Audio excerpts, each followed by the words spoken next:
So X-15 class is the first one design class developed for wing foiling. When we think of one design in sailing, a lot of us are thinking directly towards the Olympics. Yes, that is the goal, to get wing foiling into the Olympics using X-15 class. However, if I stand here right now and say, hi, we want to go to the Olympics with X-15 gear, that's like shooting for a pie in the sky and kind of forget some of the elements that we need to tick off along the way.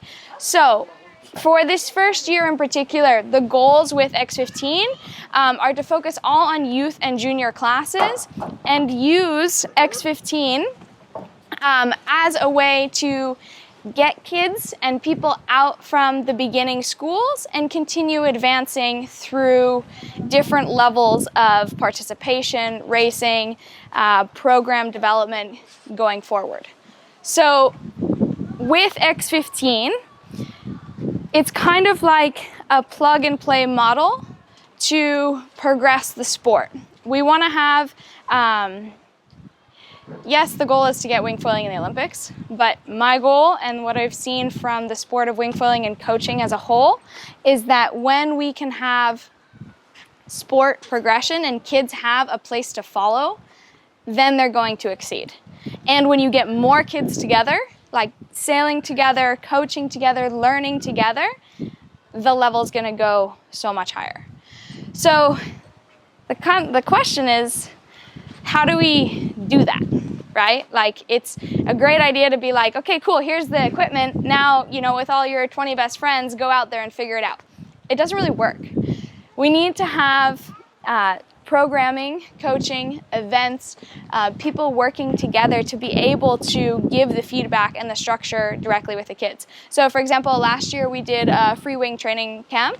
The bunch of the Israeli team was all there. We did it in Lukat. It was 4 days, 5 days.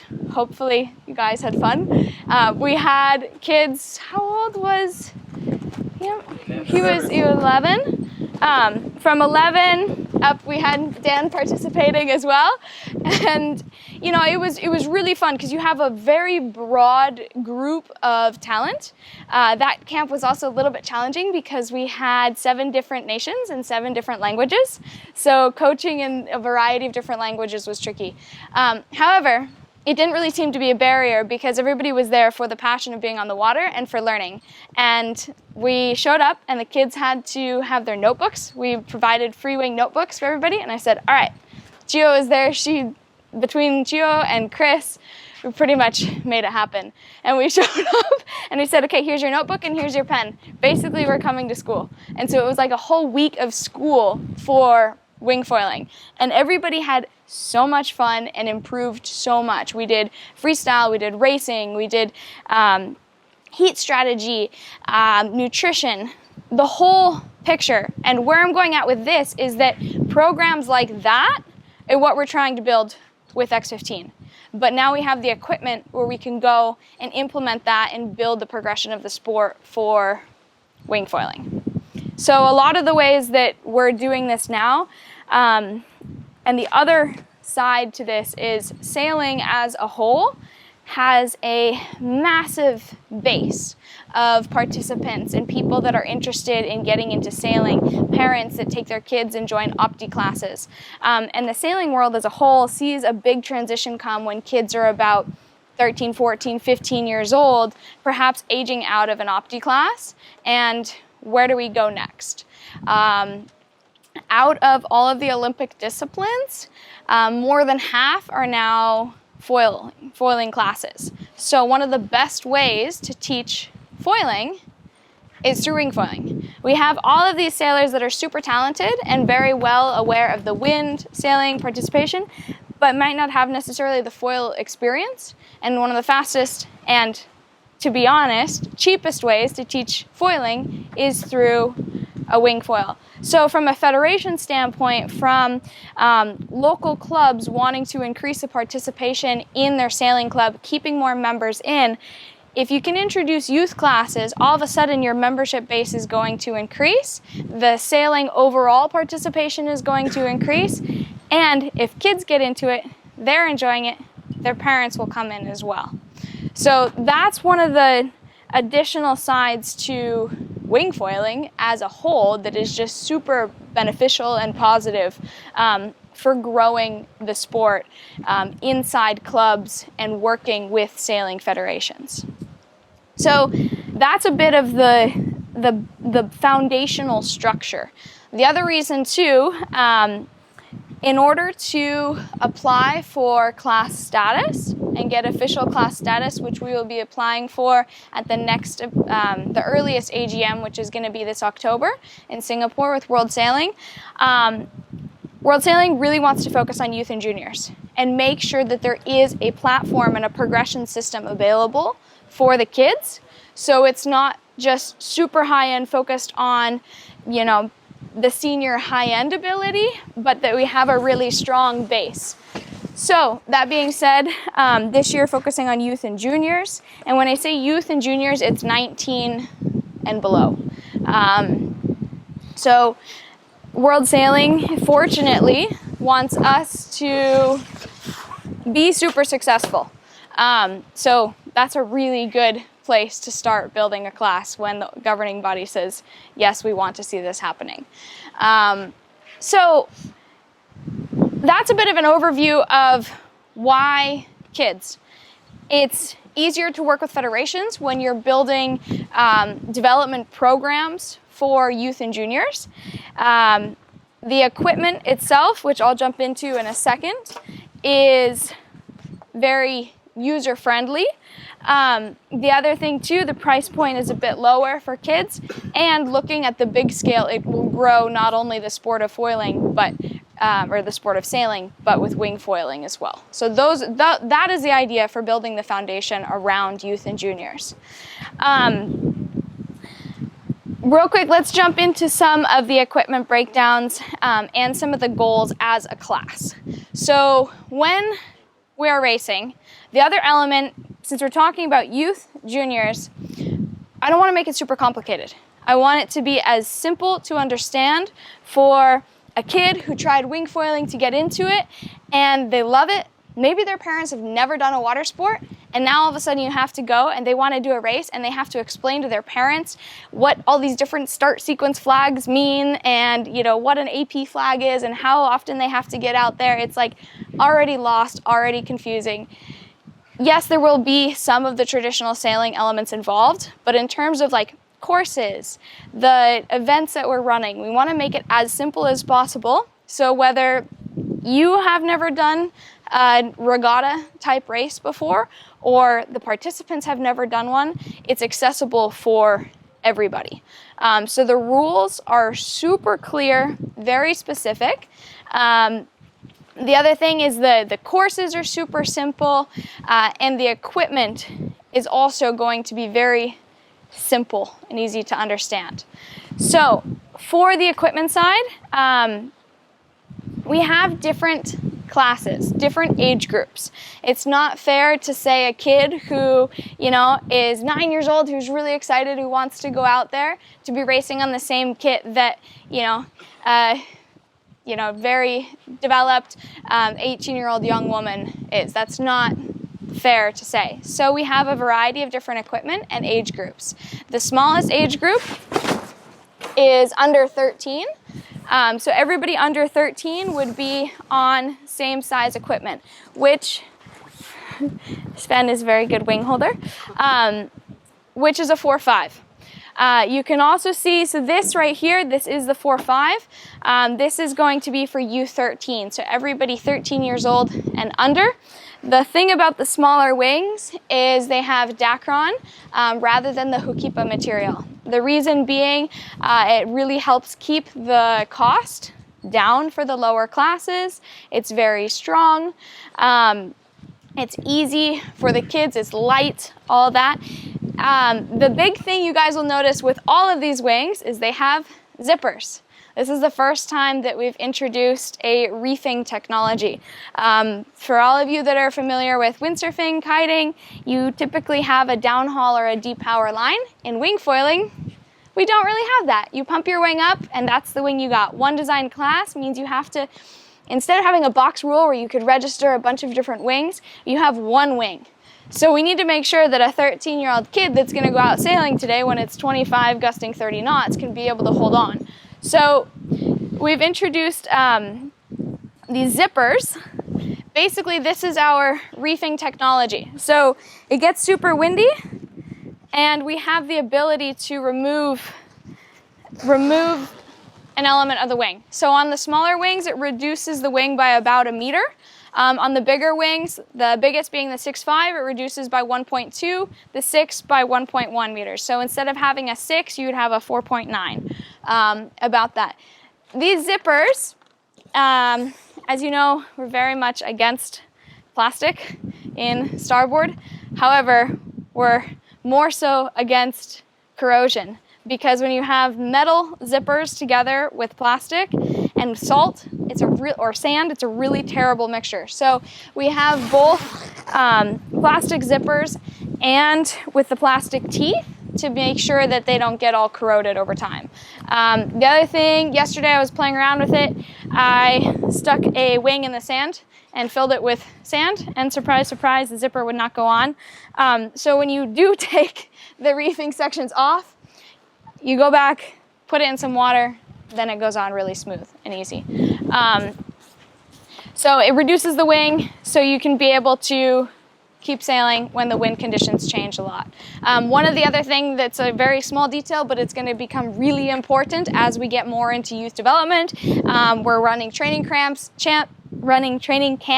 You're out on coach boats. All of a sudden, wind picks up, and say I'm driving a coach boat, and 5 kids come to the boat and say, it's too windy, I need to take off the reefing sections. Well, now I'm going to have 10 pieces of wings, and I need to remember which wing or which piece go on which wing, right? It could be a total mess. So in order to avoid that, we've made sure that we put matching numbers. So you have matching numbers that are directly on the wing here. So you can just see exactly which number goes where, so you don't lose bits and pieces. So this is U13. Then the next class is U15, which is a 5 meter, U17, which is 5.5, U19, which is 6 meter. When we get into the bigger sizes, then we introduce the double surface. The younger classes don't have the double surface wing because it is easier to pump up without a double surface wing. It adds a bit more performance with upwind angle. It adds more performance in your jibes and your tacks, but it takes a little bit more effort to learn how to sail a double surface. So for the younger ages, we don't have it. Also helps keep costs lower. But the older classes, 6.5, once you go up, then you have that. Also have different material for the leading edge. We have the Hokipa in the 5.5, 6, and 6.5. Does anybody have any specific questions on the wings? Yeah. Looking at the handles, the booms, and everything. Yeah. Is it as it's a one design class? Yep.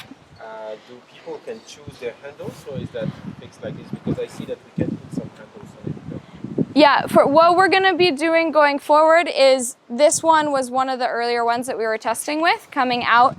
And because it's one design and people are going to be a lot of different sizes, we opted to go with the longer boom rather than having the 2 individual handles, because then you can adjust where your harness lines are going to be. For example, if Britt and I are racing against each other, he might want to have his harness lines a lot further back than I would, just plainly because he's a little bit taller than I am. And so those were so we could test them and move them. But the boom, we also went with a smaller diameter boom. We're finding that a lot of racers in particular are using harnesses, and it actually feels nicer on the forearms when you have something smaller to grip. Cool. All right, I'm going to give a brief breakdown about boards, and then we're going to jump in to how you guys can make it happen. So with the boards, we want to limit changes and make everything as straightforward as we can be. So continuing with the, let's make it so everybody can understand how it's working and going forward. We have 2 sizes of boards. There's an 82 liter board and a 95 liter board. The 82 liter board, this is a board I have right here. It's 82 liters. This construction is the light tech material, super durable. It's slightly heavier than a blue carbon, but durable, price point is lower. This is the junior board right here. A bunch of you might look at this and go, that looks different than any other wing board, because it looks really big. And it is a lot bigger than a lot of the other wing boards. One of the really important things, and if anybody knows about the organization I run, it's called Wild Wind and Water, a huge element is water safety. And making sure that kids have the resources, or adults as well have the resource, whoever's on the water can be safe out in the water. If we made a board that was smaller and the wind dies, it's not safe. We need to make sure we have a flotation device. So whether it's windy, whether it's not, you have something that you can sit on that is always floating. So for the juniors, we decided to go with an 82 liter board, so a little bit bigger. The senior women's, which is anybody over 19, so 20 and up, it's also an 82 liter board, but it's in the blue carbon. So that would be the only jump there. And the other jump for boys going to the men's class is to a 95 liter blue carbon.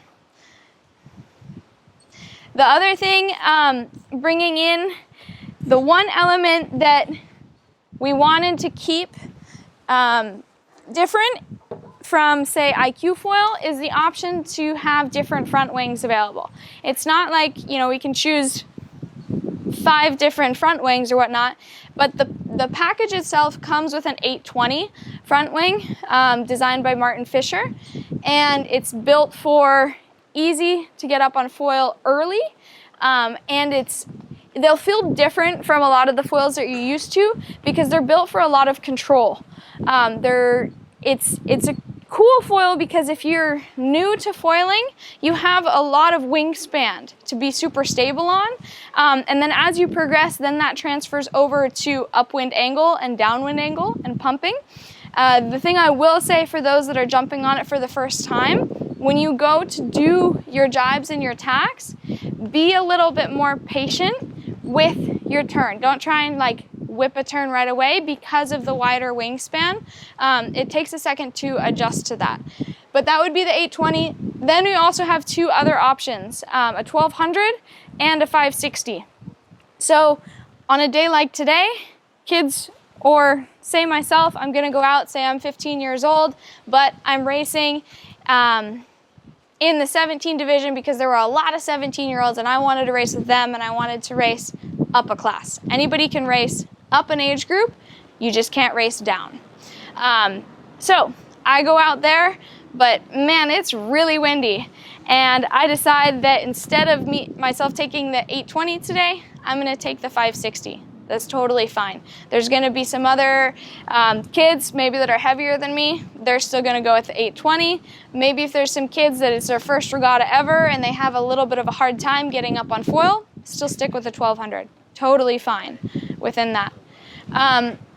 The other thing, and I think something we're gonna get a lot of questions about, is the mast. It's a 100 centimeter mast and we decided to stick with aluminum.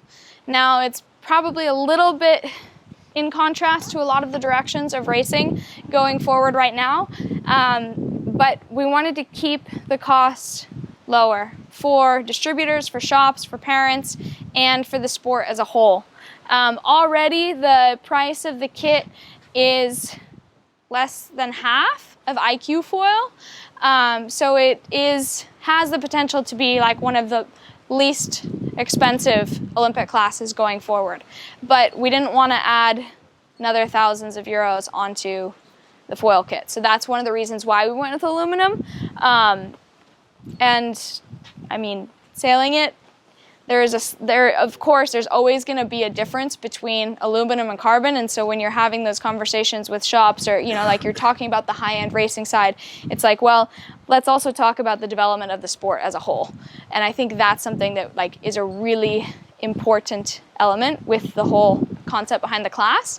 And if somebody really wants to argue with the carbon foil or the carbon mast versus the aluminum mast, and just say, hey, we made this decision to progress the sport as a whole so more people could get into it. That is a bit of an overview for X-15.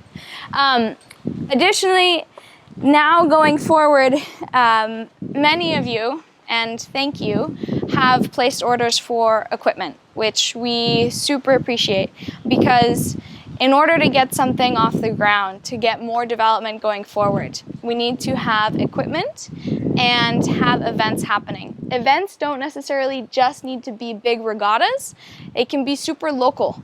You know, it's the direct connection with somebody on the beach. You know, I don't know if anybody had fun sailing together yesterday. You know, when you're out there, just sharing that feedback. Those types of events really are what's going to build this class as a whole. So at the moment, there are a lot of events in the works, but there's 3 big events that are confirmed right now.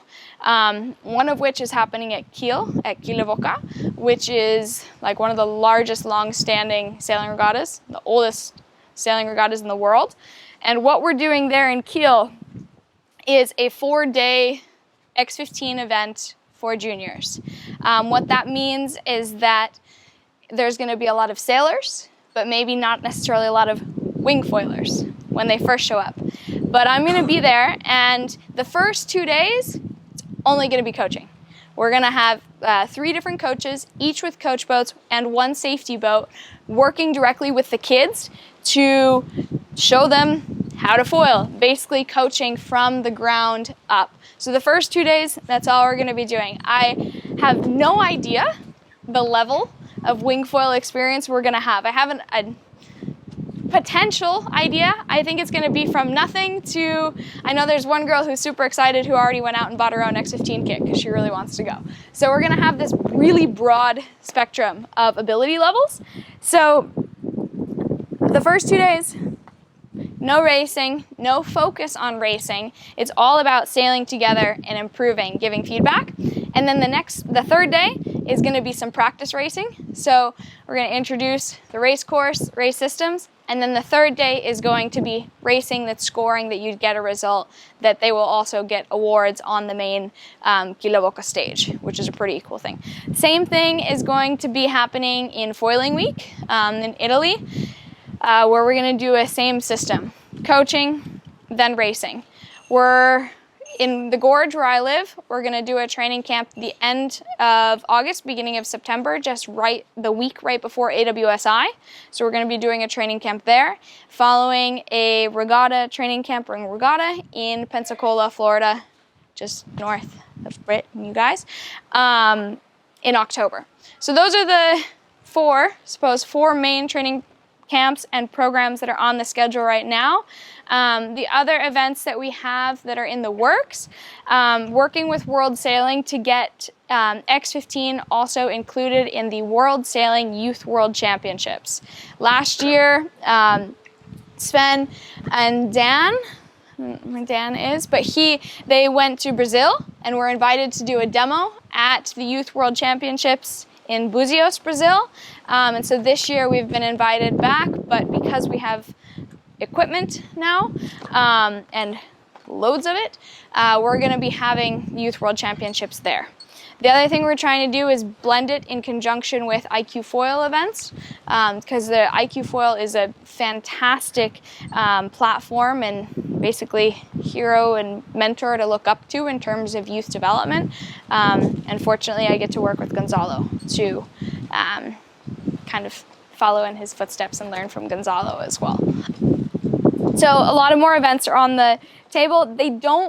I really want to make sure it's important that it doesn't have to be big, internationally recognized events. You have 2 or 3 kids and you're doing a weekend demo, make sure you have a few kids there and pull them in, give the kids the time and the attention and feedback when they're there at the beach. You know, put out 1 buoy and just, you know, from the beach say go and have the kids go out and come back. Like, creating that fun and energized environment will just bring more and more kids back into it. I don't think that I need to continue chatting about that for so much longer. I think that, any other specific questions that you have for me, how to bring it into your countries and territories, I'm here. You want to go on the water, I am more than happy to go out on the water with you. And, if you want some little feedbacks here and there about the equipment, today, fortunately, is going to be a really great day to try sailing the wings with the reefs off. So you can take out the scalloped reefs because it's going to be a bit breezy today. So I'd encourage you to go out with the wing compact or like fully together, and then come back, take the reefs out, go back and try it again so you can get the opportunity to try it hand in hand. Great. So Is there anything? Thank you.